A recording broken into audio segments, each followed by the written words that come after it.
Hello, David McMillan here, and I'm presenting the second of my when I say long, over 2 hour interviews with Shaun Attwood. Um, I was kind of getting the hang of it by the time I got down to his studio for the second time and was able to, I wasn't so desperately trying to include everything and was able to give a bit more detail, a bit of a wider look. I think it's one of the better ones. Enjoy it while you may. I'll see you in the middle of it, I hope. Here we go again. By popular demand, almost 100% approval rating for David McMillan's Part 1, Supermax Prison in Australia. He's kindly come back over to the studio again. A few things before he starts, though. Loads of people are asking, where's his movie? Where's his Danny Dyer episode? Also, David has his own YouTube channel as well. So links to all three of those are going to be in the description box below this video. David's just starting out on YouTube. He's only got 50 subs right now. Let's get that up to 500 subs by the end of the year. Come on, people. Sub over to his channel. And Do you realize I'll have to actually make some content, which will most likely be me scrabbling around in the morning going, what the hell do you people want? Haven't you got lives? highly recommend you watch the movie. It's The Man Who Got Away, link below in the description box, and the Danny Dyer episode. Highly recommend you watch that as well, but nowhere near as much detail as David's coming over here and spending time with us. So, structure today is the Thai prison story. He ends up on death row, escapes from death row. It's never been done by a Westerner before. Then we're going to go over to, I've got 2 pages of your questions here. And we're going to start out, just before we get to the Thai stuff, David's got some things to say, and one of the most questions is where's he got this thespian, Shakespearean, posh accent from? And a couple of people have asked a bit more about his background, so I'm going to hand it over to you, David. Well, Shaun, it's not really a posh accent. In fact, it's a very old-fashioned Australian accent. It's a minor point, but accents changed there in the 70s. And partly due to an industry in which I was advertising. You probably heard of Paul Hogan, haven't you? Paul Hogan. Crocodile Dundee. Crocodile, yes. He started out life advertising cigarettes, and part of his gimmick was to have a kind of heavy Australian accent, which lent authenticity to it. He was so popular, politicians started adopting it, even though most people in a little stretch of Australia spoke pretty much like I do. That went out of fashion. It happens in society. After all, during the Russian Revolution, all those aristocrats soon dropped their posh accents, I can tell you. That paid off. Yes, Thailand is the focus of today, and we'll go into that soon. But a couple of things driving up here came to me. The translations of the court terms when you're facing a trial there. The accused is known as the sinner. The sinner, which country is this in? In Thailand. Oh, in Thailand, okay. Yes, and all accused people are brought in chains with a shaved head and a prison uniform. Oh yes, there's another term that's worth translating from there.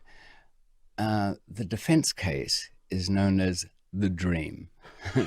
So it probably should be known as that in the UK, ever since they allowed people's backgrounds to be read up in court. That changed the rate of conviction here. The pipe dream. It did. And the last phrase that came to mind from Thailand was during punishments, as the poor prisoner was bent over and a guard was dropping a heavy truncheon on his back, trying to aim for the nerve point between the vertebrae, and the agonizing shriek was going through them. Do you know what the prisoner had to say? No. After each blow, he had to say, "Thank you, sir, for correcting me." Anyway, that's just a little slice of Thailand. But I did notice that some people were asking a little bit more about early life there. And I got kicked out of a couple of pretty good schools. Complete misunderstandings with the chemistry teacher. LSD was mentioned. I don't know how that came up, but you know how misunderstandings are. They go badly. What age? What age is this? 16. But I went into advertising and more or less ended up as a in-house TV producer. Now, the effect of this was that it was the legitimate world. It wasn't crime, but it was so close in so many ways, full of deceit, full of treachery. And in those days, this was back in the 70s, quite a lot of bribery. Macius was the big agency, and it ended up with an Australian political campaign. A little trick was pulled. There's nothing like a monarchy for a trick. One government was in power, the Labor government. The opposition went to the, he was the Governor General. That's what the Queen's representative is called in Australia. He simply signed a piece of paper and that government was gone. This could happen here, more or less, but it's not going to be used yet, though, with Brexit, who knows. In the movie, then, the Australian movie, it shows you as a kid TV presenting. Was that a reconstruction? That was a reconstruction because we couldn't find a copy of the original. Okay. It was called Peter's Junior News, and it was a sappy little 5-minute bit of nonsense before the main news. Wow. In which we'd, young newsreaders would spend 5 minutes talking about an elephant giving birth or a interesting looking insect or something like that. And they liked me because I was the youngest. I was 12. And I could give gravitas to nonsense. Pretty much like what we're doing here. And that was camera experience that enabled you to become more natural at interviews and stuff, was it? Oh, I don't know if I am really, but they played their own tricks on me. They had very directional microphones then, so the cameraman would crack jokes as you were reading the news and try and put you off. I even remember one to this day. Cameraman said, what did the Bobby say to the three-headed man? Hello, hello, hello. But it's a silly joke, but it was hard. Feel free, James, to throw jokes out. Yes. I hope they're better than that one. Anyway, I enjoyed that. I was at a tough high school too, so I had to defend myself. So you weren't at a private independent school? No, from State my school. earnings from that, I bought myself a place in a private school there. Okay. That's where the mistake happened with the chemistry teacher. Right. It was an all-boys school, which I found very peculiar, but also an eye-opener in many ways. What city was that in? That was in Melbourne. Are you allowed to say the name of it, the school? Oh, it was Caulfield Grammar. Okay. Yeah. You'll have to bear in mind, Shaun, that I've spent a lifetime not remembering people's names and, I suppose, dragging my hands across tabletops rather than leaving fingerprints. So, yes, remind me to do that. People like to Google the details. But just to wrap up that experience with advertising, when we started running the political campaign, we were doing interviews in the street and envelopes would be stuffed with money so that people would say what we want. And I think that's not legal now, is it? But it's certainly not legal to admit to it. And the man who would be king, who became Prime Minister, Malcolm Fraser, we got notice that this coup was going to take place before it happened. We were told to prepare for an election campaign. It would be rushed and to get everything ready. And he, Malcolm Fraser, was brought down to a small studio that we rented so that it wouldn't be known to everybody. And he had a little acceptance speech to record. He was very nervous, but we had this accent in common. So it helped that I got them to roll the cameras and record it and say, Mr. Fraser, look, just give us a microphone recording level test. And he read it out. And then he went to what should have been the recording, which were all terrible, unusable, but we used what he thought was not being used. So that kind of experience. Another thing, we were trained, it was a big American company, that one, and we were trained in belief dynamics. That's the idea that you don't try and change what people believe. Whatever you're trying to sell them, you incorporate in their belief system. Now, that, you might think, came in quite useful when I decided to have some couriers working with me. Not that I was telling them anything that wasn't true. I would protect them, and I was thoughtful about it. But I think beneath almost everybody, when they're at an airport, there's a little bit of a smuggler in them. And the crossover to actually doing it is not really that great. And of course, you don't detail what it might be for. So what were they smuggling, those couriers, and what was the overlap? What did you tell them? What was their belief? I really didn't know what to smuggle. So my ex-safecracker friends sort of encouraged it because I said, I'll go. I went to India and I bought 6 kilos of hashish. Okay. And my cunning plan for bringing it back, which was in some piece of electrical equipment, founded on the fact that I just didn't have enough bribe money to get through Indian customs. So I went to a friend's house and got a 1952 Grundig radio, a big box of a thing, just stuffed this hash in there. And I was pretty much saved. I think I told this story to one of the writers of that first film, the Underbelly one, and I think he used it. Where by the time I flew back into Australia, before I had systems and multiple passports, the suitcase was opened and he, with difficulty, lifted out this radio. It was packed in so much that it buckled the edge of the thing, the little red wrappings of the hash, and it stank, It was like a Turkish hookah parlor. The pipe, I mean, it's certainly a different aroma than the other one.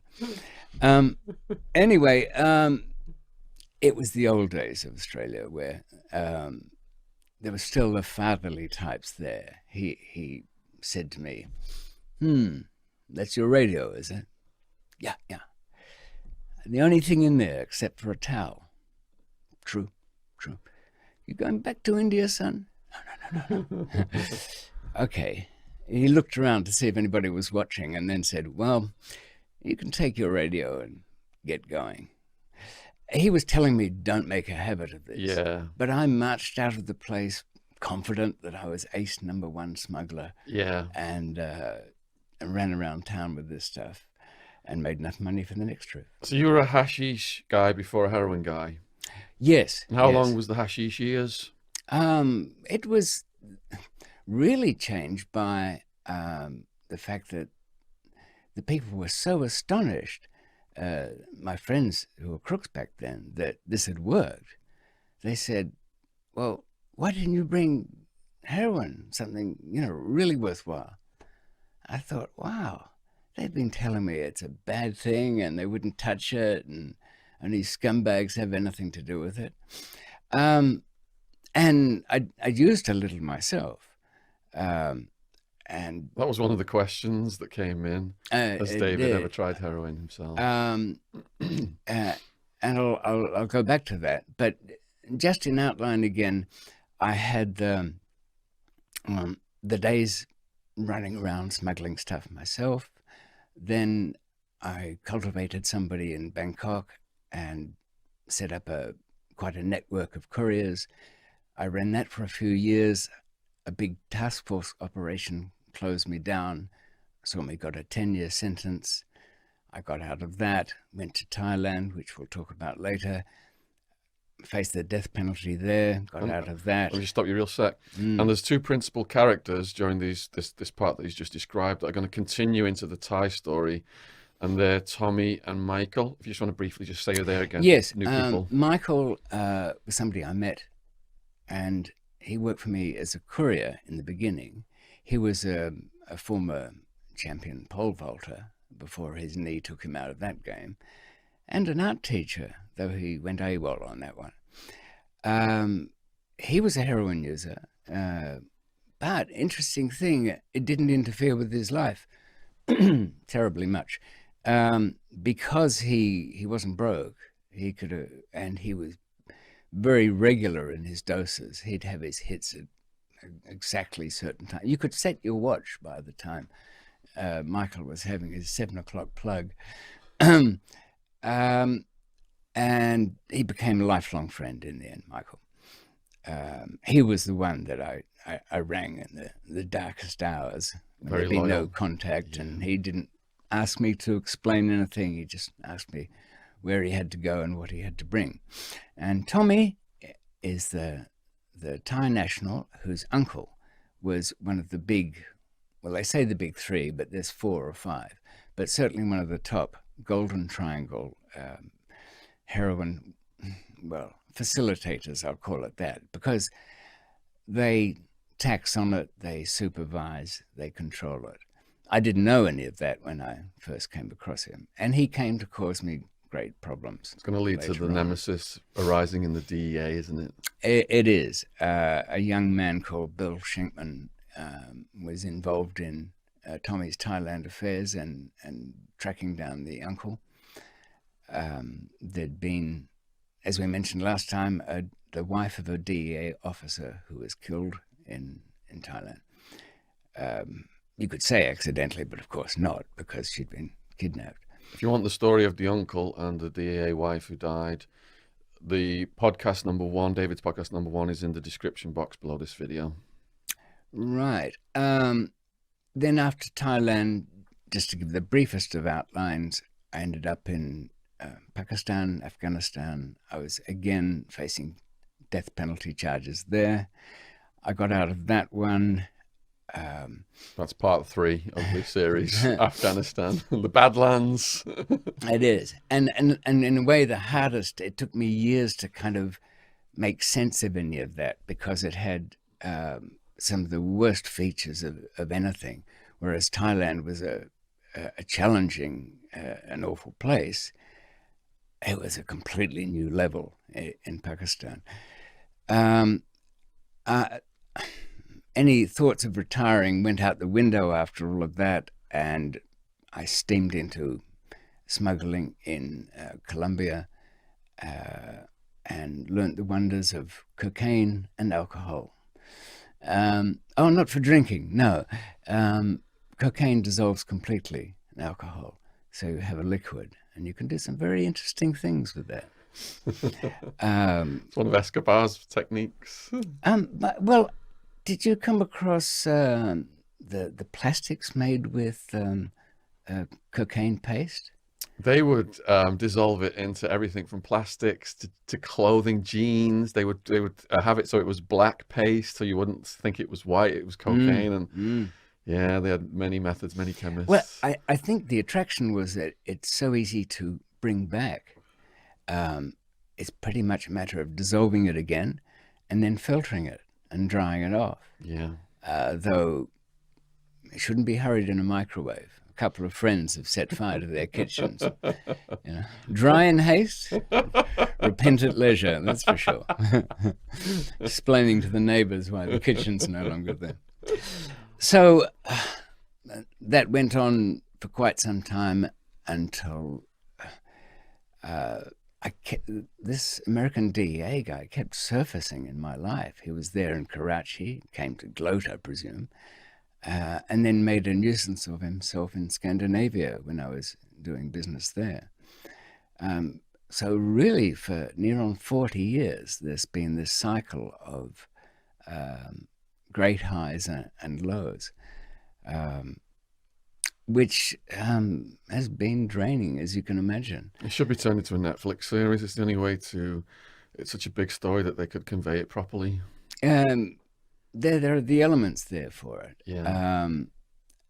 Often, I mean, Shaun, you must look back at your own experience and then say, what has this taken from me? You know how people are always saying, well, it made me what I am today. Well, if that's true, it made me a neurotic wreck.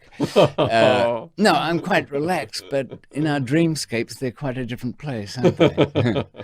But do you think it had any long-term effect on I you? only had a fraction of your incarceration. So when I was released in December 2007, yeah, PTSD, nightmares, flashbacks, yoga, meditation, fitness classes, all this stuff, I believe, has helped me minimize that. Still do have occasional nightmares about prison and stuff, but I feel pretty normal. I had anxiety issues before I got arrested, and prison kind of forced me to grow up mentally and emotionally. I was emotionally immature, so I do. It's the cliche, like you said. It's made me what I am, but it has strengthened me in certain ways. Well, I suppose you're right. None of us, in crime or out, will probably willingly sacrifice our experiences because of what it's brought to us. Yeah. But there is always a price to pay on it. Yes. So, just to set up the important background to Thailand, I'd been released from prison after a decade.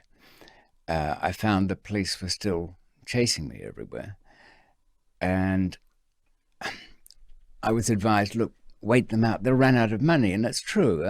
If you're under investigation, they will soon enough not get funded for it. But in Australia, it was switched from state police to federal police, so they had endless supplies of money. So I decided to leave the country, and then on my way through Thailand, pick up some money. Part of the cycle back in those old days was to run it through the couriers, which meant getting them different passports. Once business was done and the money was in, I'd buy diamonds, and other parts of the cash would be taken off to Europe and put in bank accounts. When you got, just to interrupt you there, Rupert, when you got out of the Australian prison then, where did you have resources and money from? Did you actually have, you weren't broke, that's what I'm getting at. No, I wasn't stony broke. Stuff was stashed, was it? Or people owed you money? People owed me money. For previous transactions? Yes. Was Tommy included in that? Did he owe you? No, he didn't really owe. I'm just wondering how you regenerated your wealth in coming right out of prison, because it's a struggle for a lot of guys that get out and they're broke. And that's mostly what sends them back in. Yes. What I found extraordinary in prisons is when you see the young guys coming back in time and again, but they're so happy. They're walking down the corridors and saying, hi there, how are you? It's like they can't wait to get back in and they've made names tell their friends about their inside, 2 weeks outside. Yeah. Oh, and these days, a lot of the drifters and rough sleepers, they come back in on purpose. It's sad, yeah. Because they're loaded up when they come back in. Well, waddle back in, I suppose, as they do. You get paid because they've got a bumful of tiny mobile phones, and usually a bit of spice, which is it's popular because of the drug testing. Because it's not easy to test for, it became the recreational drug of choice. And had people are often calling out "man down" when somebody hits the deck over spice. I tried it. It's not. It's impossible to judge, and it's pretty awful anyway. It's causing chaos in prisons worldwide right now. So there you go. It's cheaper to fill a homeless person's bum full of heroin, to have that smuggled into the prison system, than it is to bribe a guard. Yes. Though one of the regulars at Wandsworth used to. He worked nights, so he did a delivery service. He said, "Whatever you can stuff into an envelope and press flat, it's yours for 50." Wow. Which is pretty good, really. So he'd run around, and hopefully get the right cell and sling them under the door, and that'd be the delivery. So how did you have money waiting for you then, once you got out of Australia? I was owed about somebody owed me their house. He'd signed for owed you a house? Yes. Why did he owe you a house? Okay, his brother had taken $250,000 to invest for me. $250,000 of your money? Yes. And put it in a bad investment? Clean it up. His idea of cleaning it up was just to bang it in his bank account. Okay. That wasn't much of a job. When things went bad, he disappeared, got onto his yacht and sailed the world. And so he just blew it? Never be found again. But when I was getting released, I got a message saying, look, I'm never coming back, but if you want your money back, you now own this house on a hillside. Yeah. Well, the person who lived in there didn't much like the idea, because I believe he had some illusion, probably backed with documents, that he owned it himself. So he burnt it to the ground. So no, I know that was very you could have at least got some insurance first on it. Who knows what he did, but it didn't look like what I remember it being. So I went up to the rubble and I sold the land. So I had about 100,000, but couldn't really relax and enjoy it. Or, I mean, you don't enjoy that sort of money, but just relax generally after that time. You know, I tried to live a Spartan existence. I got what I'd call a disposable flat near the airport road. And one of the things I wanted to do, whether it was a good idea or not, was go to Clelia's graveside. As I told you, she died in a prison fire, and I always held myself responsible for allowing her to be there.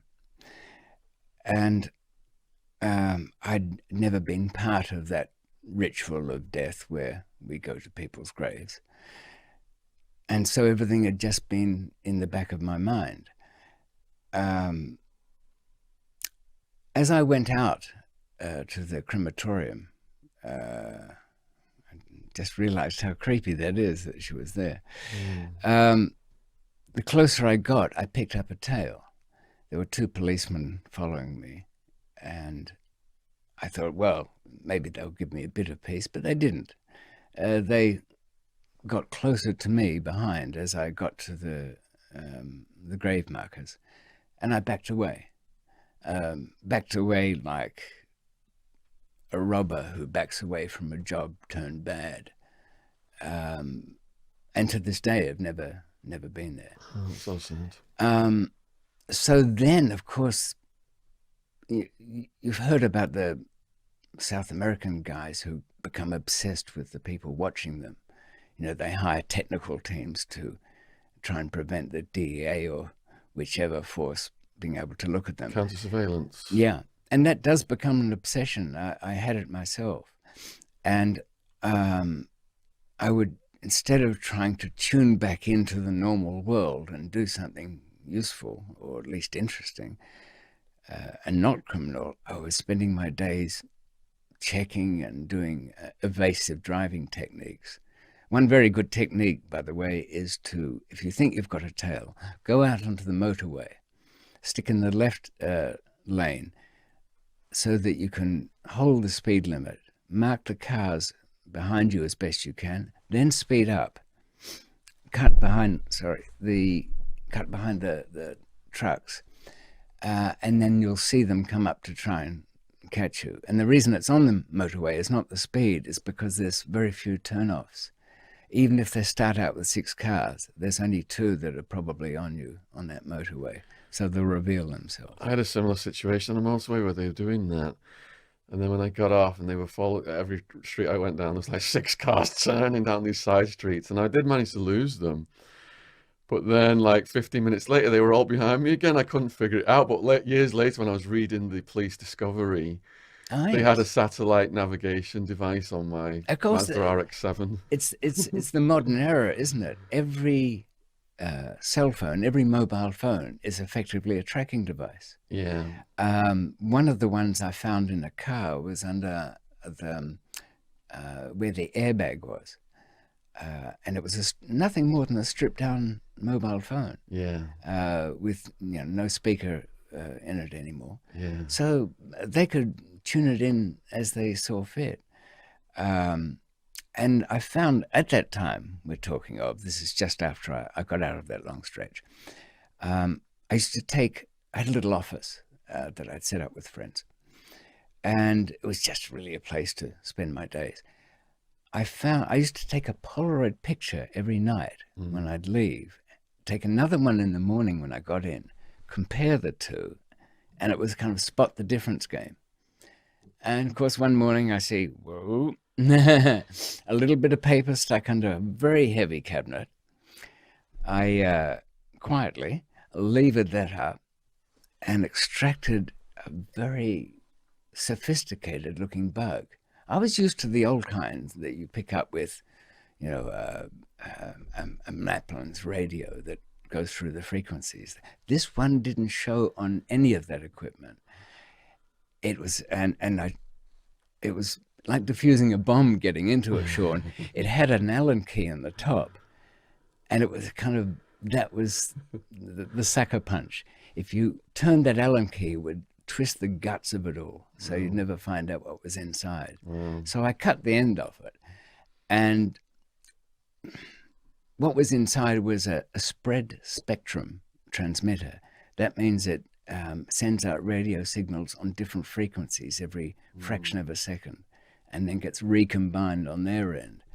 And I thought, wow, they're really determined. So this was my days, combating them. And I thought, this will never end. Actually, later on, I should say, they asked for that transmitter back. So the impression I'm getting here is then that you did this stretch in Australia. You hadn't committed to going back to smuggling, but now you're out there and the police are surveying you as if you are a smuggler. Yes. So you're just playing back into the role now because that's the world you're in. And I've made everything about the way I live disposable. I kept a bag with a passport in there, though I actually was reporting on parole conditions at the time. Now, what do you tell your parole officer when you turn up for your appointment? You look out the window, you spot 3 cars and another bag lady or something, and somebody in the waiting room who's one of them. And he says, "So, have you had a productive week?" And you say, "I guess so. I've certainly kept my eyes open, I can tell you that much." Well, if I tell him, he's going to overreact, isn't he? He's going to say, "Well, you must be up to something." Okay, join the club. I'm up to something. He would have breached my parole for being either a psycho who thinks he's being chased or actually being chased, and there must be some reason for it. So I just had to sit there and humor him. And he was a film buff, and I knew he was going to be bad news. You know why? He was a film buff. He had a bicycle outside and those silly garters that they wear, and a bag that it was like a little doctor's case. This guy was full of those signs that he'd be the most boring person in the room. And sure enough, he was. But he had my fate in his hands, so... Really, Bertolucci, yeah. You can't beat those Italian masters. You're like, what the fuck time am I going to get out of here? Was he wearing Argyle socks as well? Just about, yeah. It should have been. Two Tonys hated Argyle socks. So, you're getting, psychologically now, you're getting pushed a bit by the surveillance and the parole guy. What is your conscious decision, when does that happen, to jump parole and get this Thai operation going again? Firstly, as with a lot of things, you ask somebody that you trust. And I said to Michael, "Look, do you think I could get out from under this?" He says, "I think it's going to be pretty hard. You can't even get a passport. They'll be all over you, any application you make." So the more difficult it gets, then your old self comes back. The Shaun that used to fight any battle and take any on any adversary, no matter what. So I, of course, plotted a way to do it that I thought would work. It became very difficult to get false passports in the way that I used to, I began by using the Day of the Jackal method. And I'll call it that because my first fake ones came from following the instructions as laid out by old Freddie Forsyth. Thanks, Fred, for an early start.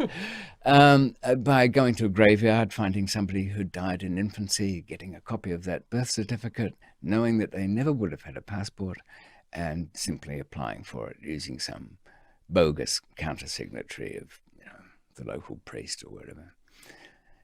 Always quite a good one. They hate talking to priests. So, but that kind of dried up. So, because they were checking the person who countersigned it. As with a British passport today, you might notice when renewing them that they're only really happy if the countersignature has his own passport and can be checked because they put that number in. In other words, unless you've got somebody who's prepared to risk his professional career by signing to a lie that you were somebody else, it won't work. Well, not quite. If you persuade a friend to apply for the passport himself, go through all of the stages, and in this case I did, he went to his dentist who countersigned it, brought back all the papers. And I said to Paul, right, I take all of these and we put them aside. And if the story ever comes up, you thought of traveling, but at the last minute you didn't have enough money or you didn't put in your application, threw it all out. And some scoundrel, shocked I am to hear this, but some scoundrel's obviously taken those papers and substituted his own photograph, copying the dentist's signature on the back. So if they rang the dentist and said, did you sign this application? Yes, I did. He was in the other day. They're not going to go to the trouble of saying exactly what does this guy look like. So that worked. And I had to go and see this man very secretly, so I had to drop all the shadows. I left my car in a special place. I sent my phone on another journey. And I wanted a backup one as well. So I got a New Zealand passport, which you can apply for from Australia at the time. And then another one, a British one, which I'm entitled to because I was born here. So, pretty good. I can get out of the country. I fly to Thailand, having kind of said goodbyes in a roundabout way to everybody that was close to me, but not enough to, because people talk. It sounds cruel, but if pretty much your mother is the only person you're going to be able to say, look, I'm leaving and you won't see me for a while, because your girlfriend's going to tell her best friend. And how does that feel, telling your mum that? Well, of course I said, you can travel. I'll see you in Europe. We'll meet up. I'm sure she's been rooting for you to just get out of prison and settle down in Australia. Oh, I know that. And but she sort of understood. I'd ended up with a girlfriend there in Australia, and I suppose it was a kind of whirlwind thing, certainly on her part, but I think she was more invested in it than I was. But I remember going home to my mother and saying, look, after a decade, I've spent a night with a girl, and I hadn't done that for so many years. And she's my mother, she doesn't really know what to say, but then again, she was, a woman of the world. And then the next minute I was in tears saying it's not the same. So, she understood that this life there was cracked. It was damaged beyond repair. So, and even my friend and accountant, Max,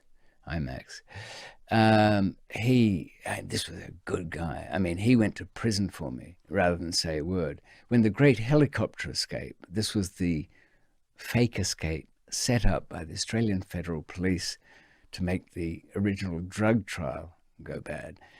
And when he'd been dragged in on it, he said nothing and did a 2-year stretch, ruined his career. And he was a good guy. Oh, and there's another wrinkle to this thing. I had quite a heroin addiction while I was running that business. It happened by accident. You had a heroin addiction when you were running which of the businesses? The major thing with all the couriers. Before the Australian sentence? Yeah, before that. Now, I tried it and didn't think much of it. You have a bit of heroin, you throw up all over the place. So the first time you tried it, what were the circumstances? A friend chopped me up a line. So you snorted it? Or snorted it? Okay. Have you ever injected it? Yeah, I've tried everything. Yeah. But it's too much fiddling around. Throwing up and scratching and all that stuff. Yeah. I never get a decent night's sleep. Complete stranger to the toilet, by the way. Constipation. God. Anyway, but like everybody, you know that heroin is, what shall we say, Moorish? Yes. Yeah. Even in Thailand, I tried a little bit to make sure I wasn't, washing powder or something, even though I trusted my friends. And then I already knew the kind of trouble. I mean, I was a terrible dealer. People would ring me at 3 a.m. saying, I'm sick, and I'd be driving out, thinking it's my fault, fault. But so I knew it was risky to be in there, but I was stuck in a hotel room for 3 weeks. There was some hold up in Chiang Mai. The goods weren't there. Somebody was being watched. So I had nothing really to do except watch Thai television or very bad dubbings of Lee Marvin in M Squad. He doesn't sound right with a Thai voice, You want to arrest? No, I don't know how I remember it. Anyway, to fill in time, I thought I'd just have a little toot of this stuff. Next morning, line wouldn't go astray before breakfast. I get back to Australia, unpack everything, and I'm always reluctant to do this. There's so much work gone into this damn stereo tuner. They've survived being checked at Heathrow. Tried to take one apart once, couldn't get into it. Anyway, I've broken it all up, stashed the things. It was after this trip where I was delayed. So I started to feel a bit odd. Coming down with the flu, I thought. I'll have a whiskey, spat it out. It was horrible. I must be hungry. Tried a sandwich. I'm nauseous. Went to bed, started kicking around in the bed sheets. What's wrong with me? I know. I'll have a line of that stuff somewhere. Watch the table tapping. Oh, yes. I'll have a line of that. That'll straighten me out. And as soon as I said that to myself, I knew it, Shaun. I'd given myself a habit, a full-on Roger Rabbit. So there's two things that can happen then. You either do what everybody just about does and say, that's awful. I'm not going to let that happen. I'm going to make a plan, and I'll just have this line here, and that'll put me in the frame of mind for making the plan. And I think the same applies to everything that's got out of control. You need that taste just to straighten out your head to do it. But I didn't. I took a pile of sleeping pills and zombied out for a bit. But because it was the first one, they get worse after that, the withdrawal effect. But interesting thing, it didn't make me do anything I wouldn't otherwise do. Michael was, he was a different kind of junkie in the sense that something was wrong with his chemistry. And I found that there's about 10% of people in this world who are born with a miserable gene. And endorphins, or the ones in morphine, they get rid of the miserable gene. And they've really got a problem with this kind of thing. I don't think you're that type. That's my estimation. I think you wake up and everything might be shit, but still you're alive and you've got a plan. And that's enough happiness or motivation to keep going, isn't it? So when you got out of prison in Australia, had you kicked the heroin? Oh, yes. I stopped using it. Yes. Okay.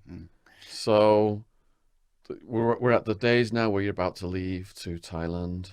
Yes, I mean, I don't think there was any danger of me ending up using again. I just knew simply that it's like walking into a traffic accident. You can't do it. I admire those people who can weekend it. I think they show great resolve, but it doesn't really work like that. So anyway, it seemed like at least people didn't have that fear that I was getting myself personally in trouble, but I had all these police around, and my life was a wreck. So I decided to leave, and I successfully left without anybody knowing that I was around. Did you have contacts in Thailand to go to? I still had my very, well, I wouldn't say the very first contact, but the one that had been a good friend and contact there. I'd met him, and he was in the slum, really. His only possession was a great old Ford that he lovingly took care of from the 60s.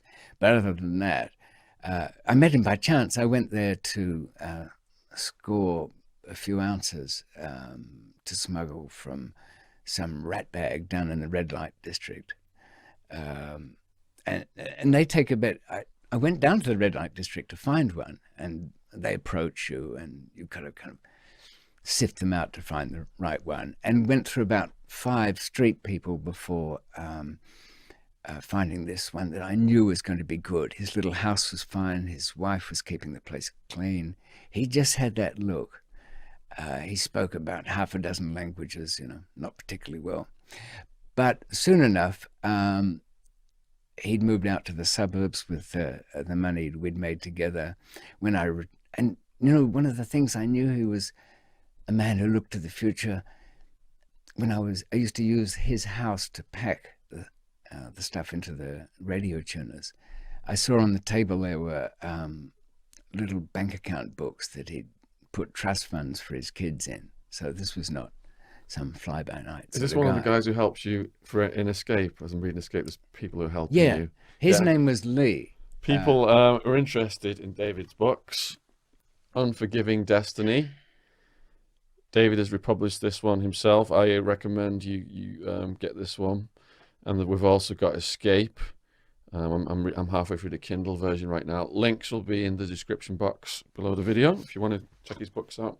Well, it's got a convenient index with the people because there's so many people. Not that it's important to remember who they are, but in the back there's... yeah, David's got some skills. He's got there's all kinds of... a few little drawings. And, photos, explanations, a guide to the people we meet. If any of this is becoming confusing, grab a copy of Unforgiving Destiny. Turn to page 404, a guide to the people we meet. It's all right there.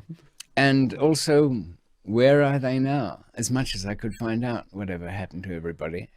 Even the guy that set up that fake helicopter thing. He was a con man. He wasn't ex-SAS. He wasn't anything of the sort. In fact, I came across him in a newspaper. He'd been pretending to be a regular butler and was working for Lord God knows what. Ended up selling his Bentley, the Lord's Bentley, and pocketing the silverware. And the report was him in court facing charges over this. And his defense was that he spent all the proceeds on prostitutes, cocaine, and champagne. Now, that seemed like a perfectly reasonable defense to me, but the judge didn't have any of it and potted him anyway. So you're arriving now in Thailand. What year is it you're arriving in Thailand? It's got a slight cramp in the leg. Okay. There, Shaun. Where are we now? We're in 1993. 1993, okay. So I get into Thailand, and at first it's great. Well, day one was great. An incredibly light feeling of bouncing along. Nobody knows who you are. You've got all this past, and it evaporates as I'm walking down the street. I've got this identity. I've seen Lee, my old friend. He's given me some money. Everything's fine. The cunning plan has worked. Well, as soon as you say that about any cunning plan, you're ignoring the dark clouds growing in the distance. Now, I'd been in touch with Tommy, and I'd told him to go next door to his office, and I rang the shop next door. He had a flower shop or something. No, Thai silks in Chiang Mai. And he did that, but he dropped all that after a while. And I saw him briefly, but he was looking in shop windows at the glass for reflections. They were on him. And I said, whatever, how stupid is this? Whatever, I'm staying at the Oriental, but never call there. Yak. And I go into some protocol about how I should contact in future and all of that. And then the next morning, as I'm about to leave, I get a phone call. It's Tommy. And this is in my hotel. I just saw a tunnel after that. I had to get out in a hurry. I thought I was being, everybody seemed to be, instead of all wonderfully new and not connected to anything, they were all suddenly deep undercover. So how many days have you been in Thailand before now you've got this? 2.5. Oh my goodness. Yeah, I've had one day of freedom. One night I met some girl that I thought she'd pick me up at the hotel. A blonde bombshell of a girl, American from New York. Sat at a table across the way as I'm reading the International Herald Tribune. There's nobody else there on the Oriental's terrace. And she looks up and says, "Would you care to join me for a drink?" Are you thinking set up? Yes. Yo. Well, You're not thinking set up as well in the back of your mind. the next day I'm thinking, no, you idiot. Nobody going near you. She's working for them. Spastic. What do you think? Anyway, so Was the she? whole, it's hard to say. I mean, To this day, you don't looking know. back. Where are we? Where are they now? It's not been covered on her. No, I should run that one through, but the story sounded straight, but you never know. Yeah. Don't you find Americans very hard to read? I mean, you meet an English crook or an English anything, and we know each other, but You have to live in America to be able to read them, to understand them more. But I find the American friends are good and loyal and great people, fine. But it seems there's a tendency there to play the role a little more than here. People here go off character. They'll try and be themselves a little bit more. But I find with a lot of Americans, it's ridiculous to generalize, but There's definitely if they are the bad behavioural guy, they patterns. play the bad guy. If they're the hippie, they play the hippie. I don't know. So she was, again, very hard to read. And some weird thing, she pulled a joint out from between her breasts, saying, I said, "What did you buy that here?" "No, I'd never buy that here. I bring my own." I thought, yeah, it's game, bringing it through Thai customs. Anyway, so get out of town, logical thing. Okay. Went to the airport, changed flights, wondering how deep this network suddenly got out. And as soon as I got to the airport, I knew that everything had gone bad. That telltale look in the eye of the check-in clerk as she took my passport. I just have to, 5 minutes, I'll just go and check this one. Yeah, I've got 5 minutes, she's telling me, and that's all over. So Have you actually committed a crime in Thailand at this I point? hadn't had a chance to, really. So are you thinking, all right, even if they follow me around, I haven't not done anything. They can't do anything to me? Not quite. Well, I'm under 2 false passports. Oh, So that's not, and the previous conspiracy with Tommy. and anything can happen, you know. Yeah. Michael once said to me, there was a jailhouse discussion about whether it was police or robbers who came to the door, and whether it was such and such. And he said, in the end, it makes no difference. Men with guns arrived, and you were taken away. Were they policemen? Doesn't matter. So I got away from that airport by, instead of going down to arrivals, I went to the place where the taxis come in bringing people to the airport, grabbed one out of sequence to there. So I go to the backup passport. Fine. I take 2 taxis into town, a tuk-tuk, walk through a department store. But it's a very sudden change to make here. It's hard to express it. I've got all those years behind. Then the world's closed in because this network of police are over me. I get away from that. I have one day with a sense of freedom I haven't had since I was a kid. Then it all turns bad again. Then I get away from the airport. Even though my head's burning in the taxi heading back to town, I'm still alive and free. At least I can move. Nothing bad can happen again. I go to a travel agency that I knew there, where there was somebody. I just use his phones because at that time there weren't really, there were very few mobile phones, and the network was poor, so I had to use a landline. I got in there, didn't give them much notice, about 20 minutes notice. Here was the mistake.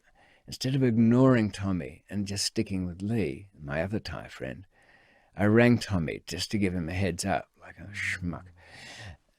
Tommy, look, they're all over me like a cheap suit, as that famous line from Heat says. And you ought to know about that.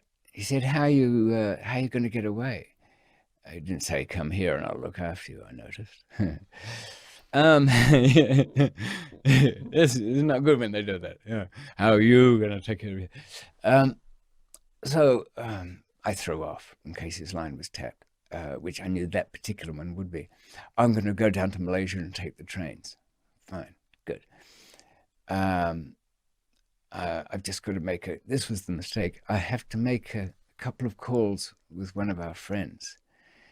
Now, blabbermouths, they'd all been talking amongst themselves, so he got off the call to me and rang straight down to that travel agency. But what's the difference, I asked myself. I'm going to be there 15 minutes. I'm 10 minutes away from it. They couldn't possibly mobilize. For what?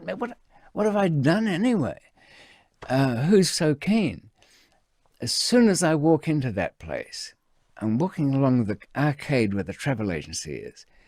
I spot a pile of cigarette butts over the other side. And something in me tells me person waiting there as I open the door. I don't like any of it.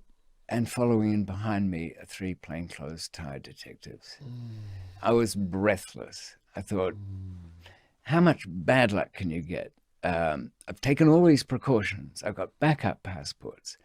I've taken telephone precautions. But of course, I've made the mistake of, but I thought it was a tiny one. I'm thinking, God, let me get away with some damn thing, just a little one.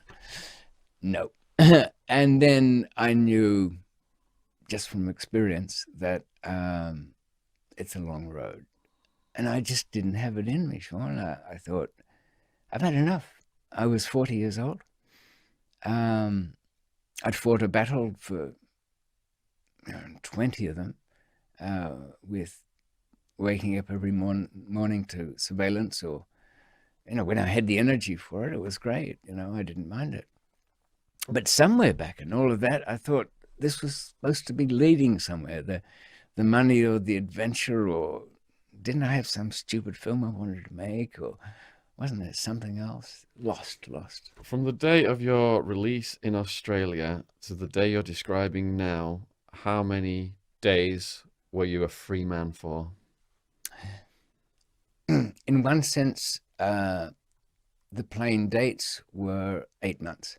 8 months of freedom, and now you've just been rearrested in Thailand. You're hardly even doing anything wrong, just except for the fake But passports. in a sense, none of it, because I'd been in supermaxes and high category prisons.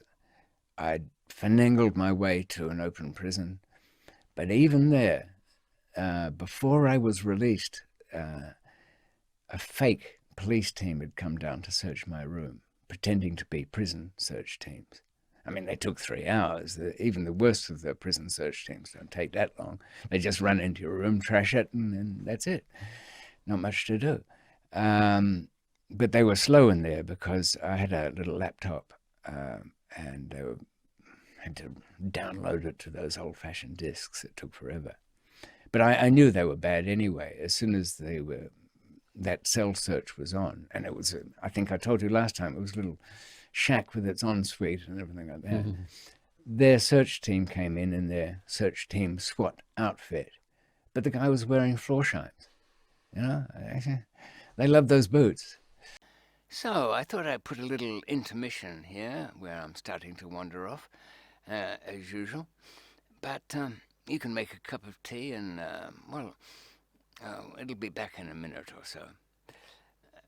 Where do you I've just recorded, incidentally, episode 9 of the Long Talks with Shaun, and that should be coming up pretty soon, if not already.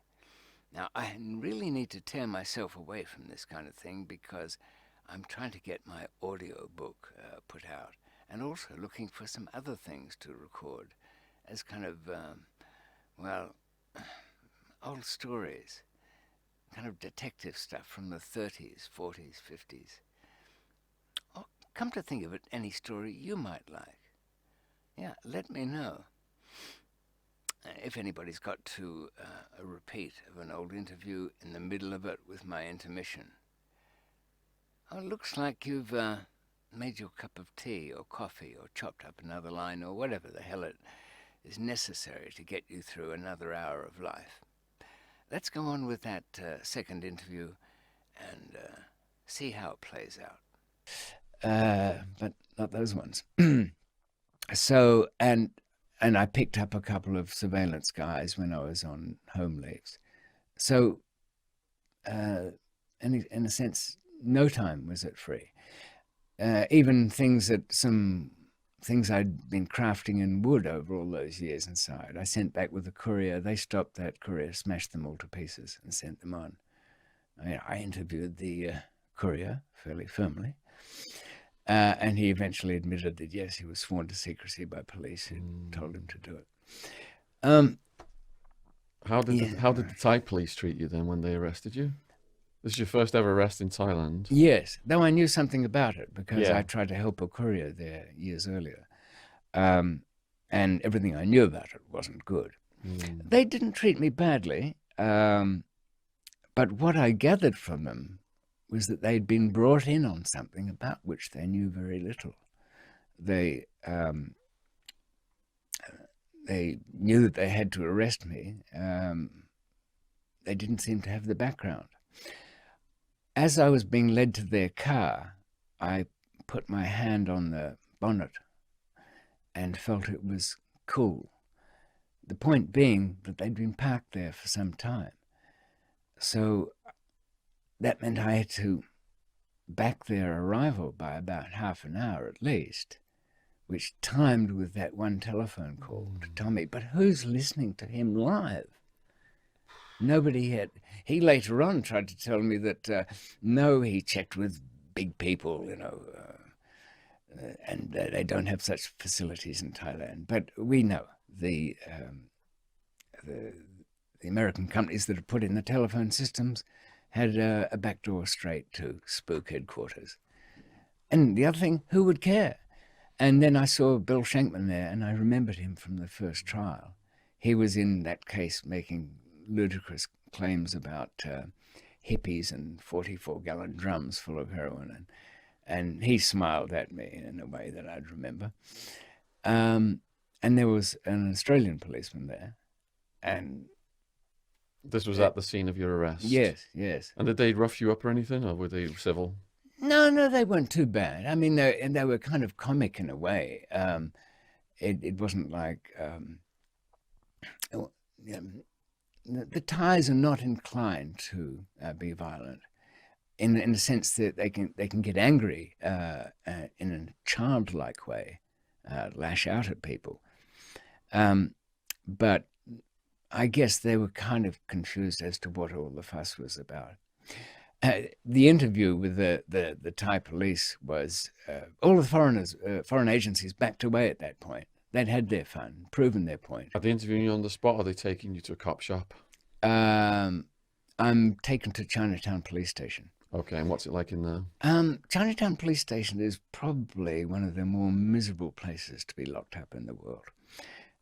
It's bars within mesh.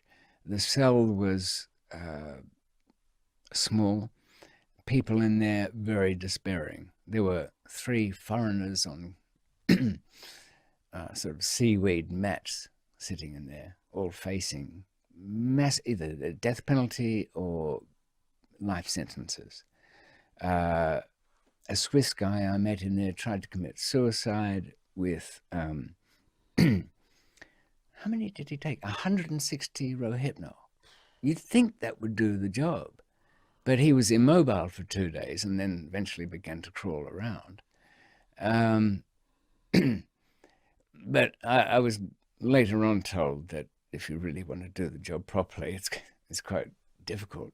You can take all the sleeping pills, but then you've got to tie a plastic bag around your head. I mean, I'd start laughing before I got finished, This tape's no holding, damn it, There's a bit of decent gaffer tape when you need one.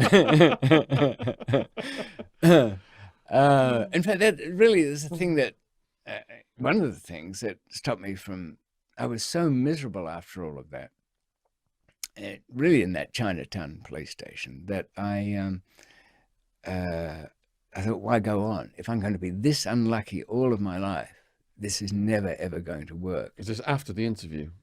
Yeah, the interview was something silly. Some Thai police captain who knew nothing, and a translator who was part of the tourist police. He'd ask in Thai, because drugs had been brought into it from a sweep of the airport, whatever was lying on the floor at the time, and somebody had abandoned a suitcase there and it had a few hundred grams in it. But that was enough. Anything over 25 grams in Thailand is the death penalty if it's from the airport. So he'd ask, was the money you had to buy drugs in Thailand? And I'd say to the translator, I didn't come to Thailand to buy drugs. And she would translate back in Thai. He says he was too scared to buy the drugs at first. So it's getting, in the end, I didn't know much Thai, but I could tell it was all coming out backwards. And even more jumbled because she wants my boots. No, you can't have boots in Klong Pem. No boots for prisoner. You have flip-flop. So you give me a boot. And she's going through my wallet saying, oh, telephone card. I like telephone card. My boyfriend collect telephone. Yeah, and look, there's death penalty somewhere. It's between the telephone cards and the boots. There's something about facing the machine gun. So I thought, well, this will all have to go away soon. I've got serious suicides to commit on myself down here. Let me get back to the cells. So they're just to clear this up then. They're basically now holding you on the grounds that they found some evidence. Someone else had abandoned some drugs at the airport. Yeah. And they're saying because you were at the airport, they were your drugs. I was and at now the you've got airport. the death penalty. Right. I was at the airport. I ran away. I'm responsible for everything that's now left on the airport floor. Right. Fine. So they could have picked something else. Anyway, I know I have 2 passports, which that's only worth about a year there. A passport, but the money, the 50,000 quickly became 5 and then became a few hundred. That was money my friend Lee had kept for me. And was that money being held? Well, it was in my travel bag. But Also, the police are taking that. oh yes, they've taken that. So I don't see that again.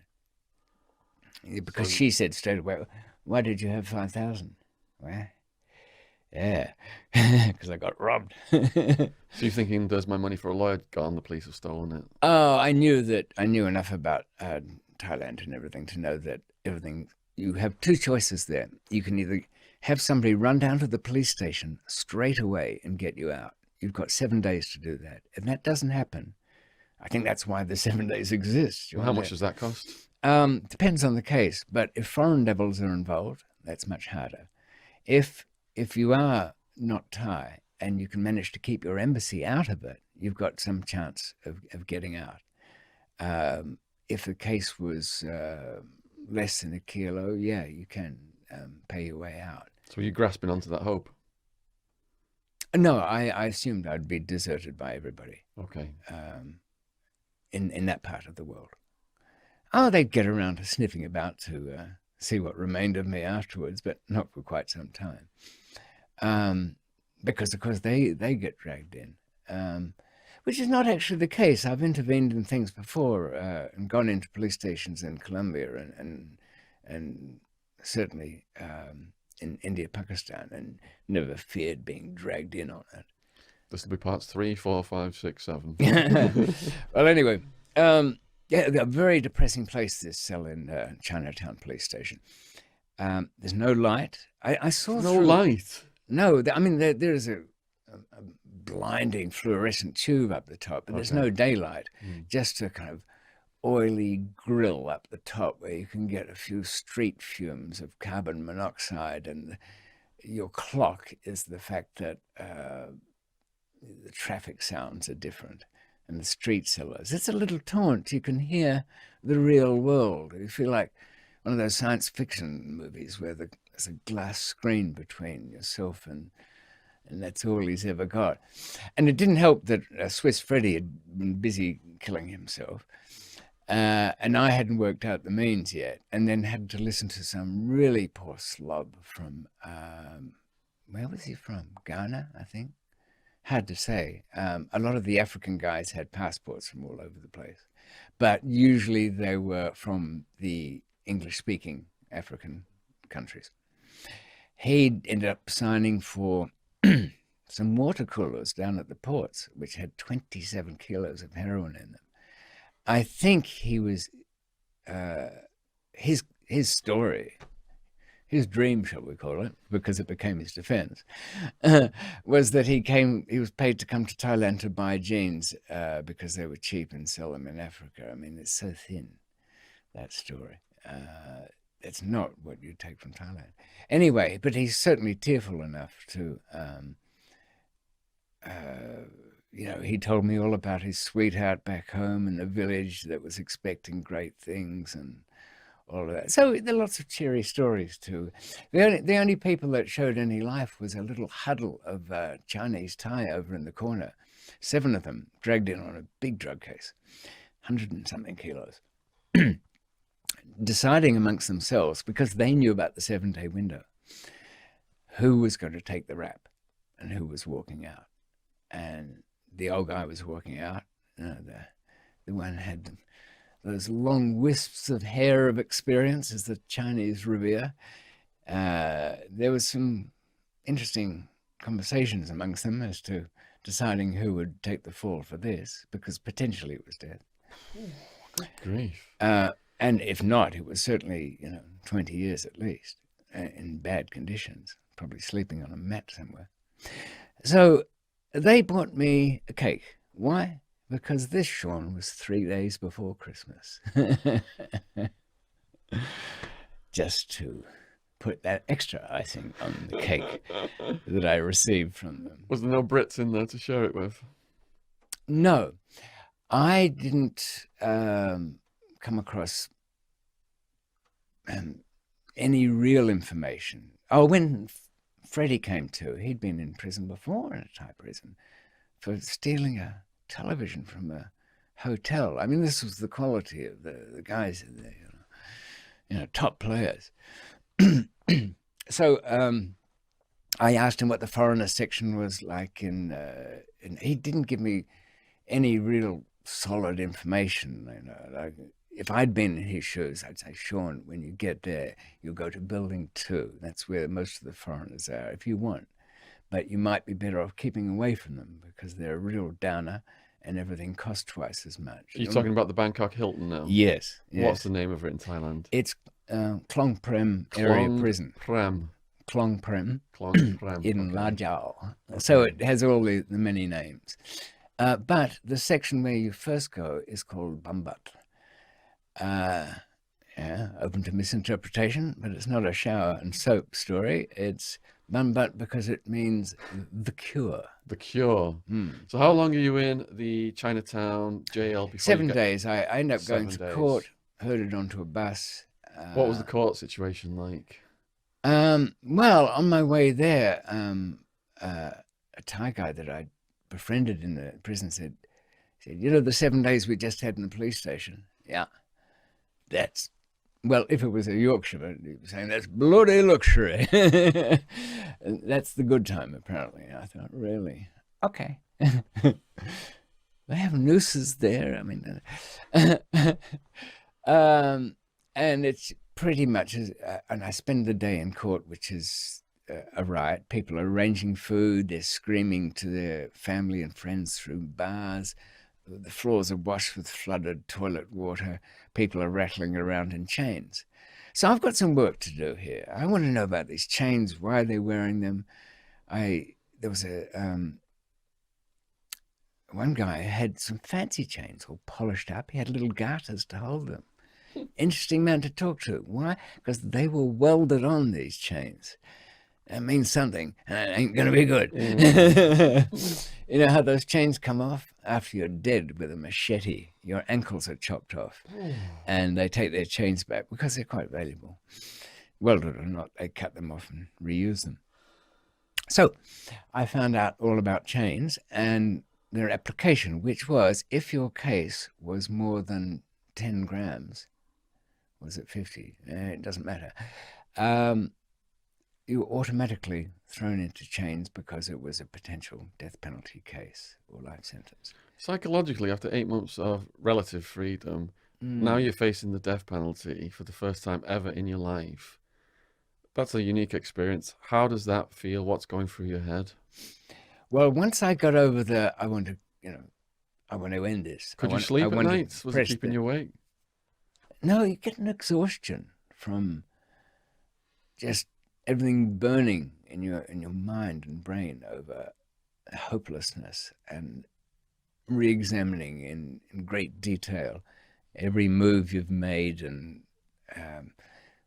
what you realize that if there is a destiny, it's not a good one. Like prisoners, a lot of them grasp onto this pipe dream. If they're doing life in America, I saw that they're going to get an appeal or something's going to happen. Were you grasping onto this isn't going to go all the way? Somehow I'm going to get out of this. No, the interesting difference here was this was not where there would be a jury trial and there'd be some possibility of winning a case. I accepted from the very moment those policemen walked into that travel agency, and I looked around. I even looked at the gun in his holster and thought, if there's one in the chamber, I'm in business. If there's not, I'm knackered twice over. Don't take the chance, because there's so many things against a bold move like that. They didn't come alone, for example. It's their neck of the woods. It's one thing to slip amongst a crowd out there as just another tourist, but you don't go around start waving a gun around. And this, we'll call it, I think I mentioned one other thing before, but this will be lesson 2 in the uselessness of guns. But it did occur to me. So there was no hope for anything in the courts whatsoever. And I knew, because when I saw Bill from the DEA and the Australians and the other agencies all involved, and they'd done all of this so they could just test out their equipment. Could they tap a phone live? Could they act on it? Could they get the Thais to jump when they told them to jump? McMillan, the idiot, no, he's just, a lucky day that he's turned up, because they'd said to him, you won't follow him from the airport. He'll get away from there. Oh, no, we'll get him. Well, they didn't. But I'm not really bragging about that. I'm just saying that here's the motivation for the agencies to do it. They've got their little otherwise harmless sucker who's good enough to give a bit of a chase to the agencies they're trying to train up, like the Thais, on their behalf. And they've got to arrest people like you because they're facilitating the really big guys they're working with, aren't they? Well, that became clear when I got into the Bangkok prison, how the system worked there. The Nigerians had a courier network that would recruit from there. And after the poor slob did 4 runs, they'd have him arrested. That was the deal with the DEA, that they would get that 1 in 4 arrest, keep their numbers up. There was even a guy who, where was he from? Portugal. His arrest was supposed to happen at Bangkok airport. He gets out of the taxi, ends up on the plane. The arresting officer didn't get the message, and the Americans were ringing through and so on. So you hear that? He's saying, from his experience, massive worldwide experience, that the DEA are up to their necks in the drug trafficking world, profiting from it. And the arrests they make, a lot of them are just staged to justify their budgets, to get more money for equipment, like David's talking about, and arresting the lower level players.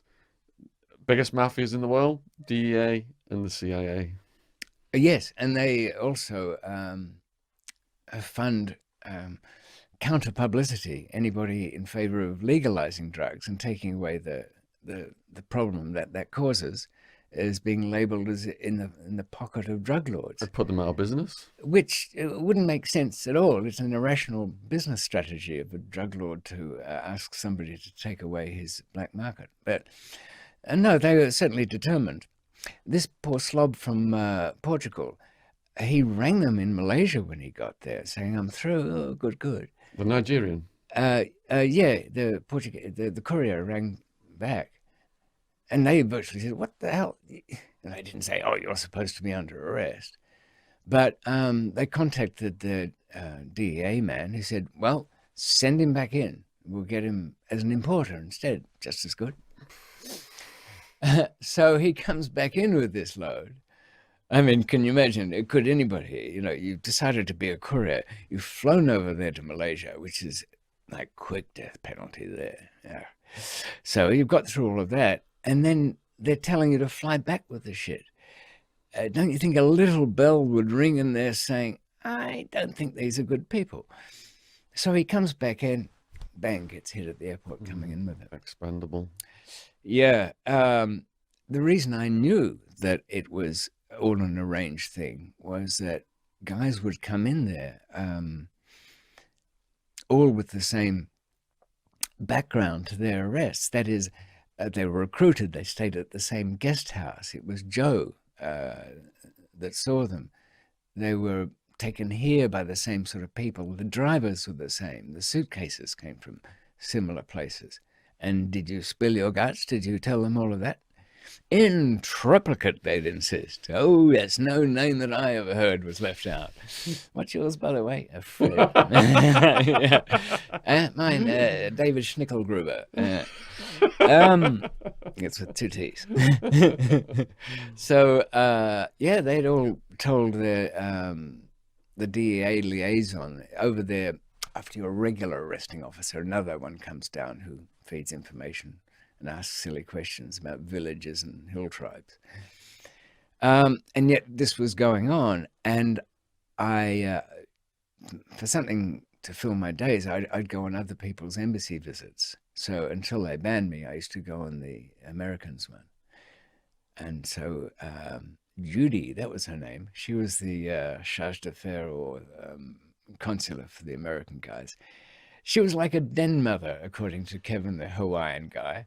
She'd come in, "How my children getting along?" as they rattled their chains. I didn't have chains because I tore all my paperwork up, having learnt what they meant, and with a wobbly hand handed over a lawyer's card with 23.6 grams written on the back. So you've entered the Bangkok Hilton in these chains, have you? No, they attach them once you get there. Okay, can you describe the entry into the Bangkok Hilton and how your first cell is allocated?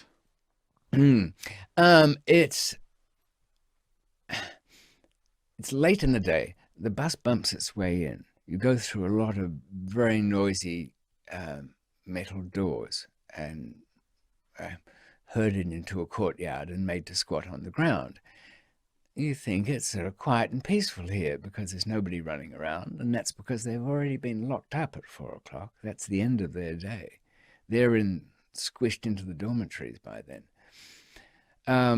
So everybody has to take off all his clothes and squat there naked while the trustees do their work of checking the things you're allowed to have and not have. Your long pants, they either go into so-called stored property, in other words, missing, or you can have them tailored on the spot. They had a pair of big old scissors for cutting the knees off trousers so you could wear them as shorts because they didn't want anybody, it wasn't showing knees.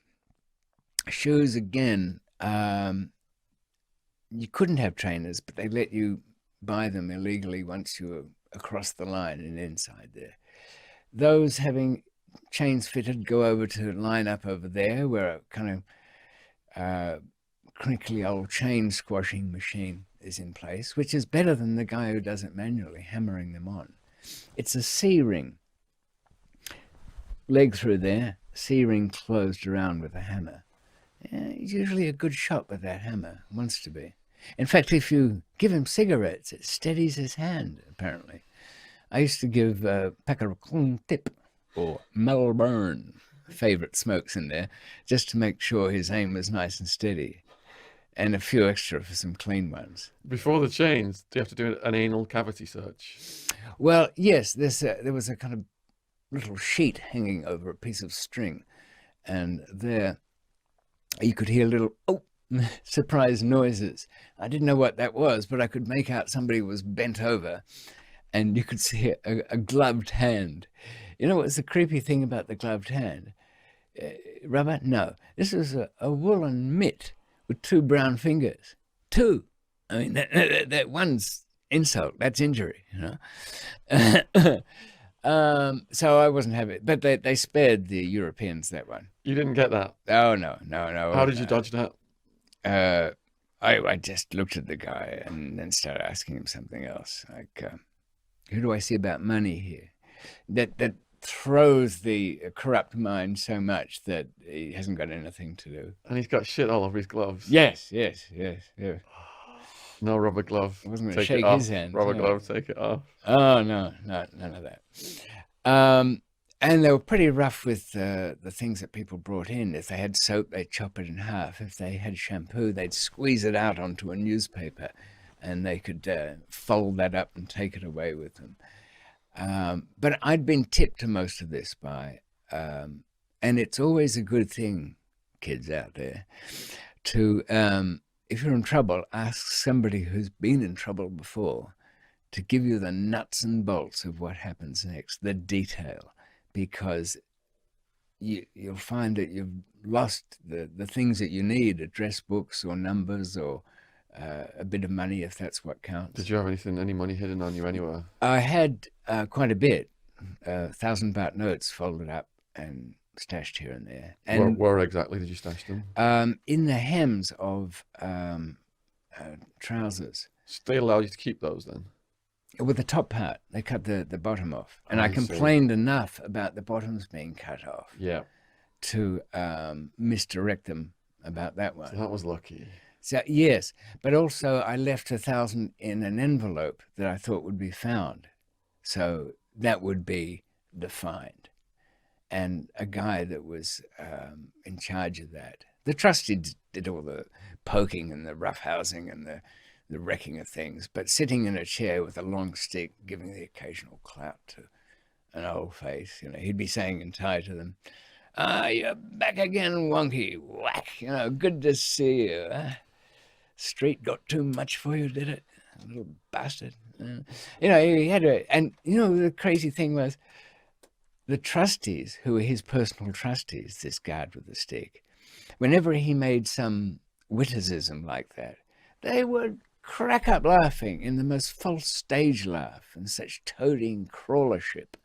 It was like some, I don't know, like farcical play where they have a chorus that laughs at everything.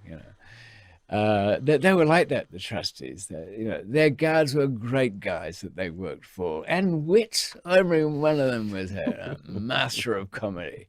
So funny, they had to excuse themselves to throw up because they really hated them, of course. So you've got these heavy duty chains being attached to you now. Where do you go next? No, I've dodged them because they said, "Where's your court papers?" With the amount on it. Okay. It's not that I didn't get them. I got them when I went to court. I see. But from day to day inside use, I don't know. I destroyed all my paperwork and I just gave him the Thai lawyer's card with the amount written on the back. And they figured, stupid Farang, foreigner, he wouldn't falsify something like this. Why would he? So they wrote it in the book, the amount, and that stayed with me. So I avoided chains pretty much all the way through. So we're getting moved to a dorm next then without chains. Is that what's going on? No, chains and unchained were mixed together. So pretty much all of the other foreigners were all chained up because their cases were big enough, including poor old Freddie, who was getting a shoelace to carry the middle bit of his chain link around, tie that in the middle so you don't clank. And he looked at me without them and thought, bastard, And we got packed into a cell which was for the newcomers, the kind of first night center. The caring, sharing place. Oh, having gone through a medical, you all right? Yeah, fine. Yeah. And also the trap. Some guy who's clearly in their employ going up to, as a foreigner, saying, "Oh, you want to buy some drugs? I can get you some heroin. You like heroin? Heroin's good." And no thanks. Because as soon as you say yes, two things happen. All your money will be sucked out of you and then you'll be having an internal nicking for it. Into that cell for the first night, and cell captain, another prisoner, striding around in Lacoste t-shirt that was probably a fake, but he impressed his underlings with it. And he's got his own little servants who are prisoners. What does that mean, cell captain? He would be in charge of that cell. He would keep the ledger with everybody in it. He would allocate spaces. He does the head count. Is that what you mean, ledger? Yeah. And make sure there's no trouble first night. Doesn't want anybody dying in a place where it'll make a mess. Everybody else had concrete. He had a little section of linoleum in the corner, which his underlings would prepare and wash and clean and set up his little food and everything like that. And then he'd make a long speech in Thai that my friend was translating, which it was interesting because the world over, I think it was the same speech that all such people make. "Well, guys, you'll find me a hard man, but I'm a fair man. I'll beat you within an inch of your life. Oh, and by the way, I don't want any pissing in the corner toilet tonight. Oh, no. I ask my boys. I can't stand the smell of pee. Oh, no. Can't abide it." What country was he from? He was Thai. Okay. I'm getting this translated by a very good source, and then watching him, being able to, pick up what the extra little gestures meant. And then he added, just before he settled in, down on his mat, "Oh, by the way, number twos, don't even think about it." Down one end, there's a hole in the ground with a tiny bit of 2 layers of brick, which is the privacy element to that. I don't imagine there's toilet roll. Oh, no such thing. No, there is squat and shit. The universal Asian bucket of water there. Okay. Which you eat with your right hand, you wipe your ass with your left. Just get some water on there and slap it on and Splash it all get around. And water is... dingleberries off with the water. That's right, yeah. or the ones that you've been treasuring, keep them time honoured, you know. It's terribly problematic when you've got a hairy ass like myself in those situations. It's a life's burden, isn't it? Need a bidet. There were no conscious bidets there, except when it rained during the rainy season. There'd be kind of backflow, which would be a kind of brown bidet. But, Downward dog position with your ass open and the rain coming down. And the food doesn't help either, does it? Oh, God. We're going to get to that. What's your first meal here, then? Right. Well, worded up, I'd been I was given a plastic bowl. That's your lifelong bowl for all purposes. That's for food and washing. Not in it, but you scoop up water and throw it on yourself, which the foreigners call the bird bath. You'd go to a tank and stand in front of it and the Chinese would teach you how to take your underwear off while having ankle irons on. Quite a trick. It's like, you know those little magic puzzles you get in cornflakes where you've got two rings and you're trying to undo them and put them back. The same, getting underwear off. It was one leg at a time, looped through the thing. Then, so in America they had the bird bath. If everything's locked down, in America bird bath is like you've got your little sink, so you just get naked and soap your armpits and your crotch, and so you don't stink too badly. Did you find there were some prisoners who didn't like to use the open showers, that they always bird bathed? Yeah, and there were some prisoners in the open showers who would wear their underwear while showering. That's become more popular, and interestingly, with the Muslim converts in British prisons, they're all doing that. So if somebody goes in without underwear now, it sounds ridiculous. It's supposedly hardened criminals, and some of the stronger ones sort of ridicule the rest for being like sheep and following on, you know, keeping the boxers on and a special pair for showering in. Yeah, in America they were making fun of my foreskin, and guys would just come up and like just waggle their penises at me, all tattooed. Look at my tattoos and stuff. Well, I mean, what do you say to that, Shaun? You got to play along, otherwise. Yeah. If you're a bad sport, it can go south very fast. No. You got to. If you come back with a one-liner there, you're safe. Really. Yes, humor can diffuse violent situations rapidly sometimes. Yeah, because I think people are often aggressive because they're feeling you out, aren't they? Yes. They're trying to see what your range is. Probing. If you don't seem affected by it, they go on to somebody who reacts. Yeah. The Thais had some. They had tattoos of all sorts, some of which apparently deflected bullets. And you know, when you hear a story about somebody where the tattoo failed, there'd always be an explanation for it. Oh yes, but he had it in the wrong spot. Well, I watched the movie A Prayer Before Dawn. My friend Billy Moore, he was in the same prison as you. And it's, you know, the guys, I've got all this jewelry in the cockhead, so it's mushrooming out. Yeah, and they inject or they push in bits of polished shell and beading. I asked one once what all that was about, and a woman very happy when you have all this.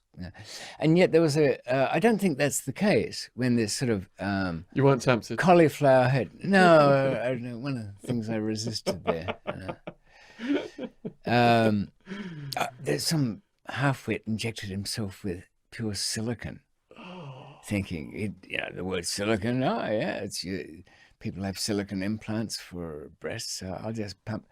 Well, the wang swollen up to like one of the sort of cucumbers, and he was in agony for quite a while. He survived it though; it didn't actually kill him. So your first meal and your first sleep, how were they? Bad, because the kind of reality of it was there. I've got a lot more of this, and there's no.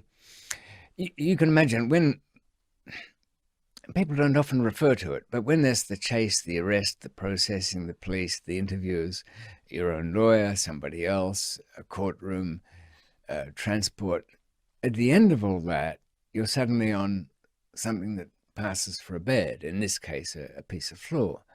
But then the realization that this is now your life, pretty much. And you're on the floor, just like huddled. Lined up, because it was packed as always, except for the room leader's little square over in the corner. We were top to tail, so that you've got some of the guy's feet in your face, and if he's got chains on, that's a bit rattly. Are the limbs of the next person resting on you and stuff like that? Yes, sort of flopping over. That's got to be hard to sleep, to get used to in the beginning. Well, I knew that I'd be moved the next day to somewhere better, but it wasn't so much better. It was the so-called foreigners building, and I looked around at, you know what I'm thinking? I think somewhere in here there's some big players. It's got to be.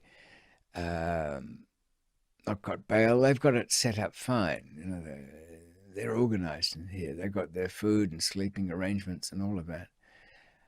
I arrived there, and there's this big range of the overflow from the world, the people that got blown into the crevices by the wind or something like that. 3-time losers, beggars of all nations, drifters and hopeless cases. Almost nobody that's very big. And the biggest guy in there was some ship's skipper of a not particularly big boat. And he was the fall guy. I think, what did he get for all that support? He had a hammock between two mangy-looking trees, between the toilets and the daytime seats. And what's the food been like up to now? The food, by comparison, in the court, you can buy little plastic bags filled with a kind of curry, and it's tied at the top. Inside the jail, the food was, that's right, scooped rice, brown rice, with a little garnish of weevils and some other small insects for protein. And that's it. Oh, yes, a rotten cucumber. Not a whole one. But, no Massaman curry, Thai green curry. They're my favourites. Yeah. No, I didn't see that there. Oh. It must have been bad timing on my part. You were in a different section. No, Shaun, it wasn't. It was clear you had to make your own food arrangements. I had a couple of tins of mackerel. Okay. And some dry biscuits. But I really wasn't concerned with that. So you can spend money and that's buy food. Yeah. You got money. Quickly enough, learned the ropes. A guy from Boston befriended me a little too quickly downstairs the next day when I was in the foreigners building. And he told me who to see for changing big notes down to smaller ones and what the local currency was. Now, in the Cure, Bombard, which was technically the section for drug cases, that you couldn't show money there. Whereas in the other section, the sentence prisoners section, it was completely open about money. They even had a general store with a bank in it. It was still not legal, but they allowed it. But in this place, the Cure, they had to have a pretense of some other currency, which they made out of little sachets of headache powders. Why? Well, they were called tamjai, meaning strong heart. And these little packets, their virtue was they were cheap to buy, but a fixed price. And they couldn't be forged, of course, because it's too much trouble. So you would buy a packet of cigarettes for, instead of 35p, it would be, say, 35 of these tamjai, which people would carry around in rubber bands. The tamjai economy would be a good Keynesian model of economics for anybody studying how, I think Maduro in Venezuela today would learn something from the Tamjai currency system in a Thai jail, because they knew you couldn't flood the market with these things. And when the currency got too battered and old, it was an excuse to destroy a lot. And they'd have a public boiling of it in a vat, destroying or withdrawing it from a saturated market, as it were, and destroy all that. So this was the currency. Had to arrange something that you call a bed, which would be a few blankets sewn together. And a beard. Oh, sorry, a bed. A bed. Yeah, I was thinking of something else, but it is a bed. Yeah, I was thinking of the accent in which they pronounced bed. It was beard. Okay. But where to put the said bed, you had to rent a space within the cell. The dormitory I was put into was built for 64, had 128 in there. That included the walkway, the surrounds of the toilets. You could buy yourself a bit of cardboard to sleep on in there. It had fans, but it desperately needed something to keep that air in circulation.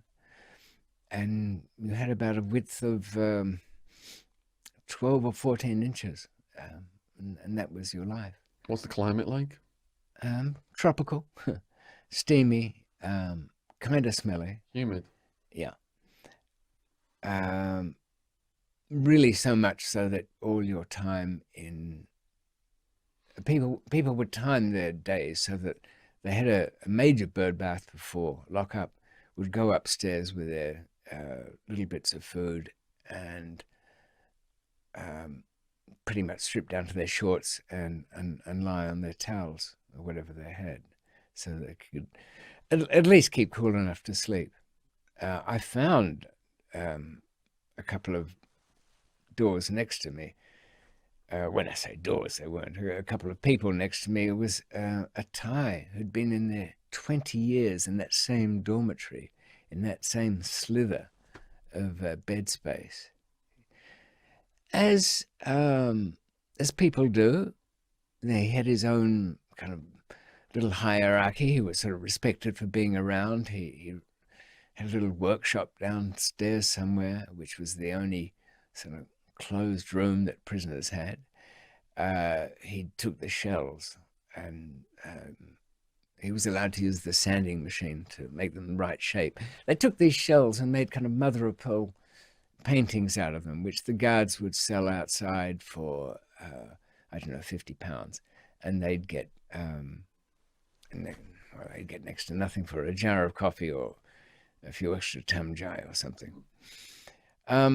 Interestingly, because that, I could see how it was so hard to get privacy, because even that one little workshop where the old guy was, he used to rent it out several times a day for gay trysts that would go on.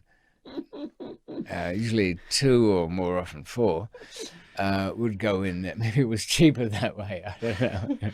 If we're going to rent a room, let's, I was at one prison once where the library basically became an outpost for blowjobs. Yeah. Really? Rip-roaring trade. Well, why? There was a bit of privacy there, was there? Yes, there was. There was no librarian at this particular prison, and it was off in the corner of the prison, away from the guard tower. Right. Did you say paid ones? Yeah, there's a trade in prostitution. There's also people extorting younger prisoners, punks, into just doing things for them, or else they threaten to beat them up and stuff like that. Right. There was, I gathered from in the Thai prison, it was mostly willing partners there. Okay. Some of them used to set up in the dormitory. They'd tie a towel to the back railings of the window or the vents, and the other end kind of nailed down to the floor and make a kind of lean-to. Somebody, my American helper turned to me one night and said, "David, you into the gay scene at all?" I thought, that's not really the thing I wanted to hear on my second night in a prison. Hey, some of those lady boys look like women. There was a whole section full of lady boys in there. They had their own building. And they used to have a kind of, well, open house on Saturdays. You could visit there. There was a German guy who was about like in his 50s, very, well, Germanic in a cliched way, who ended up visiting there one Saturday, and it changed his life. He said, David, I got a ladyboy last week. You don't know. I think I do. No, it's just, he. I went to watch the Thai Ladyboy show in Guildford, and then I put a post on, I think it might have been Facebook, and I said, look, if you were in prison and you've gone, like, say 5 years without sex, and the ladyboy looked like a woman, and she'd had her man parts removed, she's had the operation, would you contemplate at least receiving oral sex? And half of them were like, yeah, that's, be open-minded, just go for it, you'll be so desperate, blah, blah, blah. And the other half were like, no way, that person was born with a penis, blah, blah, blah, blah, blah, blah. Or did you suspect those who were protesting very loudly? It's always, my trans friend Zena said it's always the biggest, baddest homophobics that are coming to her for the blowjobs. That's their cover story. Not surprised. So were you tempted, David? Seeing those beautiful ladyboys? No, most of them were pretty ugly. Okay. There was no crying game moment of that nature anyway, in my Thai experience. And I think the fact that at that time AIDS was fatal would be another assurance. Was AIDS quite a lot prevalent? of people. In fact, it was so many people were being dying from that. They had a special section of people with HIV and who were on the way out. And I saw it later on the night I escaped. I'd been down there anyway just to kind of check it out. But a very pitiful sight, row after row of people, skin a mottled sort of purpley blue, and a smell that's unique to death, of suppurating skin and pustular sores. A smell that I can bring back to mind to this day. In Billy Moore's book, A Prayer Before Dawn, some people had weaponized by getting syringes with blood with AIDS, and threatening, they would fight, or they would threaten to fight you with these syringes, and it was kind of a way they used to Was it intimidate or protect themselves. They had these syringes with the AIDS. And of course, you wouldn't know whether it was genuinely infected or not, and not willing to take the chance. Well, in America, people are doing that with hepatitis C as well. If they're going to fight someone, they'd have the hepatitis C syringe right there. Yeah. Well, I got out of the that section, which was the cure, where things were much more tightly controlled. How long are you in the cure? For about 4 months there. The court sessions were once every 6 weeks. They were brief, they were meaningless, nothing happened. I knew I'd be on trial for a couple of years. By the time I shook off this depression, I only saw one person successfully kill himself, an old man who poked his head between the oncoming truck of a sand truck it was, very heavy. He was waiting to go to court. They just put the court chains on. He was sitting on the curbside. As this heavy truck bumped past, he thrust his head underneath, showing great willpower. The rear wheels spun on his skin and tore it sideways, and his head twisted and popped.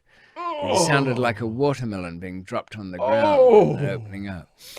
The truck passed. The guard told two of the trustees, "Move that mess, will you?" And they took the remains away, which sort of heavily bobbed on the gravelly ground as the neck was disconnected. Had you ever seen anything at that level of human fatality before? I saw some odd things in Lebanon when I was exploring in my teenage years. Somebody had got, they fish with dynamite there, and they throw a little stick of gelignite in, blows up, and the fish float to the surface. Somebody threw one in the wrong place once, and a guy was blown up, and one of my hosts was saying, "Look, he can pull funny faces now because all the bones underneath had been crushed, and so there was no holding strength to the skull. So that was weird. But this, my reaction to that at the time, I was at such a low ebb. I looked on at that and I thought, that brave old guy, now that you've got to admire, doing something you know is going to work. Well, would you? My luck, I just end up a flat-headed guy. Yeah. Okay.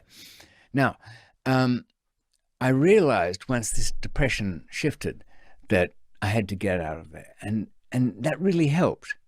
The American guy that had befriended me had swindled me out of $50,000 by going to my friends and draining them of just about everything. Lee, the good one. Yeah. Tommy was still up north talking a lot of nonsense about big shots. The bigger the name they mention, the less likely anything is to happen.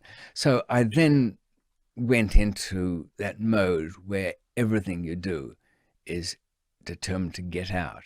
I found out the history of it, not good. Nobody had done much. 4 guys tried to get out in this bumbutt place. I don't know how they kept control of the dormitory to stop somebody blowing the whistle or informing, but they did get out. They got down to the back fence near the kitchen, got to the wall, but they lied to each other. Nobody had a mobile phone. Nobody was coming from the outside. The hidden rope and grappling hook didn't exist. Oh, God. So 3 o'clock in the morning, they turn themselves in, have to wake up a guard to say, sorry, we broke out. What happened to them? They were thrown into the punishment cells, which is no cell. It's a coat locker. It's called the Soy, which means street, of course. And that goes back to the days when punishments were being chained to the roadside within the prison. So the 4 guys that turned themselves in from an attempt with nobody hurt were thrown into these boxes with a bottle, not much bigger than that, of water, one of these a day, a cup of rice, and it's lightless. A little letterbox slit is the only light. There's an old paint tin, which is your toilet arrangements. There's no washing or anything like that. And every day you're taken out and beaten. I could hear that upstairs. These 4 guys were up there in these tiny coat lockers. You'd hear the crash of their elephant chains because they put the heavy 30-kilo ones onto their legs and welded those on. They use a little pad so it doesn't actually cook your ankle while they're doing that welding. You could hear them. And the creepiest thing about it was that you wouldn't see this treatment, you'd hear it. So you could hear the scrape of their chains over the edge of the coat locker, their murmurs, because it was beyond the point of the nonsense of thank you, sir, for correcting me. It was just being brutalized with heavy sticks. And you hear the thwump of wood into flesh, like something hitting a side of beef in an abattoir. And then high-pitched squeals where contact had been made with some vital organ or some part. And then even some of the trustees, the worst creeps imaginable in place, would be sent down so they weren't witness to this. They didn't survive it. Within 3 months, all except for the Singaporean were dead. And when he got out, he never spoke again. And he was a color I've never seen on a human being. So that was my first report on what escapes were about. And I knew I certainly couldn't do anything from the section that I was in. So I paid my 2,500 baht and transferred to Klong Prem Central, which was almost relative freedom. The place was enlarged by the Japanese so that they could lock up as many of their cooperative ties as they could. After all, Thailand was officially at war with Britain at that time. So there was enough space to rent a cell, and they had this coffee shop, they called it, which was a general store, which had a way of turning your money that was in your account into cash for a fee of 25%. Everything was negotiable in there. So I went around the place and then found the building with the thinnest bars, and then began on a series of escape plans, which I suppose there were perhaps 15 or 16 of them, that ultimately left me on my own, alone to do it the old way, which was wall by wall, bar by bar, and making the equipment to do it. One other thing, because I think we're going to field a few questions soon, aren't we? It was hard to get people to go along with me, because even the most optimistic of them would go along with the talk, but then say, but David, this isn't real. I mean, nobody has got out of here. It can't be done. And of course, that only makes you feel like, well, it hasn't been done. And that surely is an advantage that is not expected in quite the same way. But when people had tried, they'd failed miserably. 2 Israelis had been through Bangkok Central and sent up to Chiang Mai. Now, they were resourceful guys. They were on a drug charge and facing life or death. In Chiang Mai, the prison wasn't much of an obstacle physically. They managed to get a couple of tools in and only had one little roof to get out of. But they had no, and this is a failure of most escapes, the post-jump plan was never in place. There were no arrangements for what to do next. Oh, shit, we're out. Taxi? No, that's out. So they went to the guest house of the guy that sold them the dope in the first place, probably the worst place they could have gone at all. They had about 12,000 US. They had no documentation. They were absolutely at the mercy of this guy who, over the space of 10 days or so, drained them of all that money with fantasy stories about trucks and documentation. Every second tuk-tuk in all of Chiang Mai had a little poster of their faces that the guards had paid for because they wanted them back in. You don't lose prisoners, especially foreigners, for crying out loud. Finally, when they were out of money, guess what happened? There's a reward going, mind. Who shops them? The guy. Yeah, the guest house owner. Yeah. Are you in trouble, guys? Don't know how. Somebody must have talked. Right. So one crashes thoughtfully straight out his side window and gets away. The other one goes down with a struggle. But the one who crashed out, he got cut. He ends up... Well, he has no money really by this stage. Maybe 100 he's got tucked away. It's all, the story's all over town. Where do they get him? A bus stop, a junction bus stop. Finish. Point to this whole story is not just another one of failure, but when they were brought back to Bangkok, high security, they looked aside. They'd been taken by the guards into one of the dungeons, and they'd taken iron bars and got angry about the threat to their jobs, livelihoods, and reputation. And as you know, embarrassment really becomes a major thing. So they smashed their legs with iron bars and put rocks, heavy rocks, on top of them. One was a little stronger than the other, managed to drag the other one out agonizingly and feed him water, and they kept each other alive so that, surprise, surprise, they were in one piece. But when they arrived in Bangkok, their legs, which were still in heavy irons, looked like like a kid at McDonald's who grabbed all the drinking straws and crushed them in a tiny fist. They were all bent and twisted out of shape and scarred where bits of bone and fragments must have poked through the flesh and healed improperly. This, it will not surprise you to know, deterred some of my cohorts in the escape plans who suddenly saw it as a real thing, but certainly a really fatal thing to do.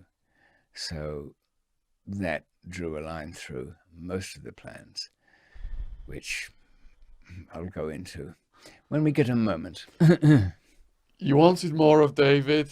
He's kindly come back and started on section 2, Escape from Thai Death Row. Unbelievable. We've done over 2 hours now and we've not even got to the escape. So please show your love and support for David coming all this way over to the studio at such short notice fascinating us with this brilliant story. Please subscribe to his channel. Link is in the description box. Please go over and check his book out. There's loads more stories in here than he has not given us in the podcast yet. So if you want to get the jump on that, Amazon worldwide, you can buy this in America, you can buy this in the UK. He's also got his other book, Escape, and links are below in the video and description box to his movie and also to his Danny Dyer episode. Now, I've printed out 2 pages of questions from you guys out there on YouTube. I really appreciate your interest in this and support. So we're going to conclude this podcast today with asking these questions. So, Steve. Hi, Steve. Actually, I'm going to jump away from that because that's going to go into the Thai stuff that we're going to get to in the next one. All right, Num47. Does David think organized crime is more or less violent than back when he was on the job? Seems that people understood a form of etiquette that has been long lost with the false glamorization of that world, along with everything else that mattered. I wasn't around, but I missed the good old days. Well, people, Shaun, of course, always like to look fondly back on the old days as though there was something good. Old school criminals, honor amongst thieves.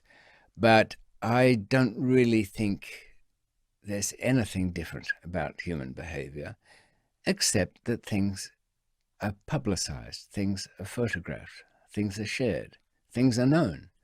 Most of the fears that the world is a much more wicked place comes from the fact that we know more about things. I don't think there was ever more honor amongst thieves, though here in Britain we can say we're the least likely, in my experience, to become informers. This is, it happens, of course, but it is a relatively rare thing compared to other countries where it is a popular option. So a lot of things go by fashion. The violence in organized crime, I think it's always been there. Perhaps people get more imaginative in the atrocities, but it's certainly simply that it is more well known. After all, when things become well known, they become more fearful. People are worried about their children being molested. I went through a childhood when that didn't matter. The advice from my 10th grade school teacher when I said that little Johnny wanted to put his willy in my bum, he said, well, tell him that you didn't wipe up much last time and it's going to be a dirty thing.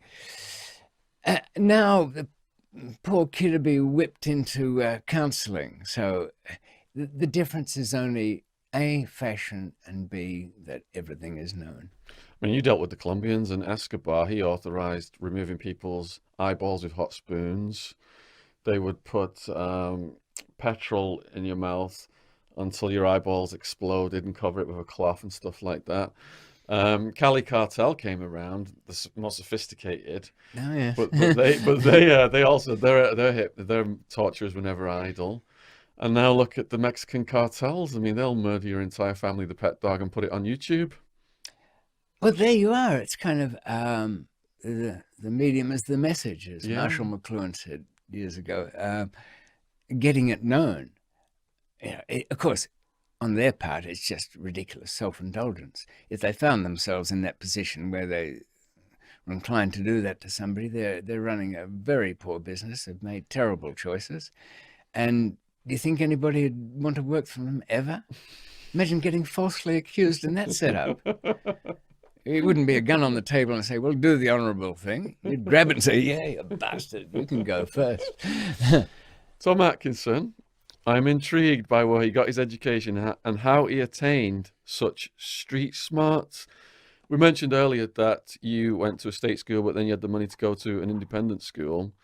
And I think part of the fascinating thing about you, David, is those contrasts. You just come across as like a professor, like a PhD level professor in history or something, the history of the drug community, yeah, you've got such street smarts to be doing all these deals and to be taking the risks of. You mean you just ended the podcast there with describing how these guys are almost beaten to death if they escape and it fails? Yeah, that's something now you're calculating that you're going to do. It's a unique skill set. Born by necessity, but also by fate.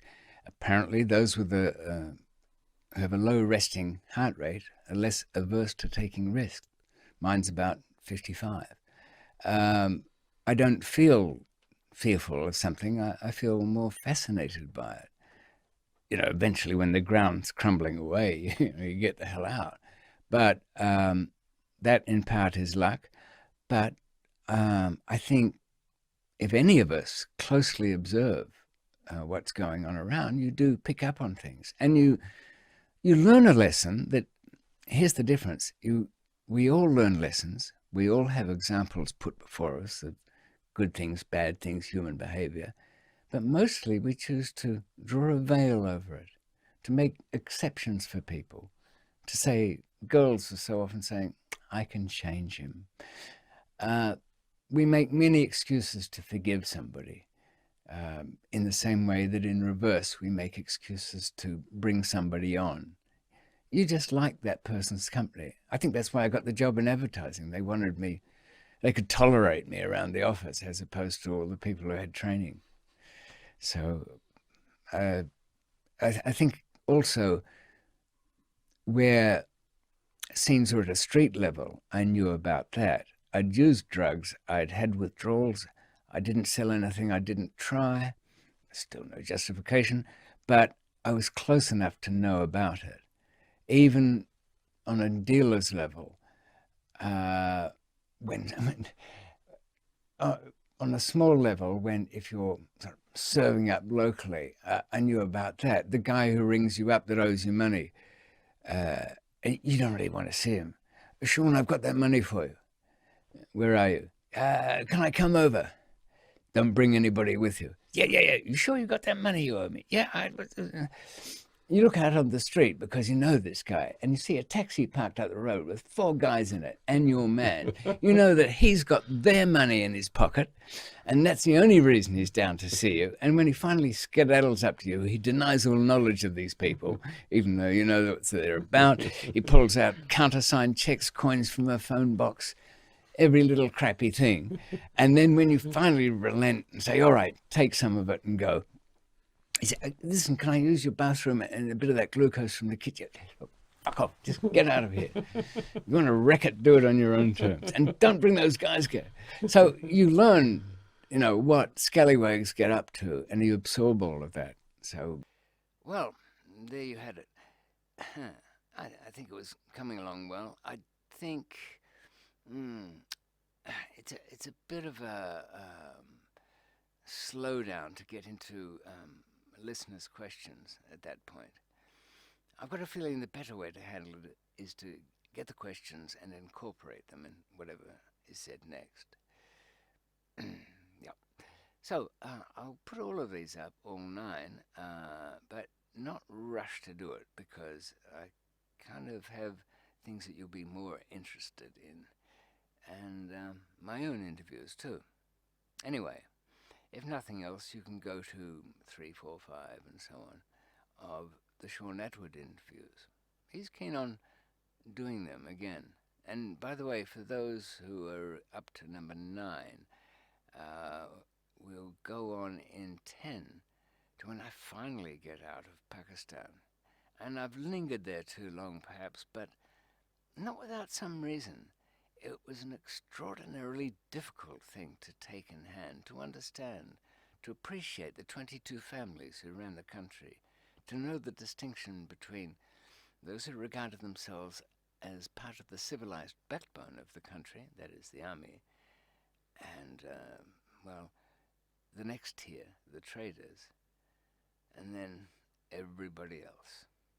And somewhere at the bottom of all that, the Gora, the white man. That was me in various incarnations. But you can get more of that by dancing around this channel And I suppose Shaun's. Anyway, you've probably had enough. I'll see you next time.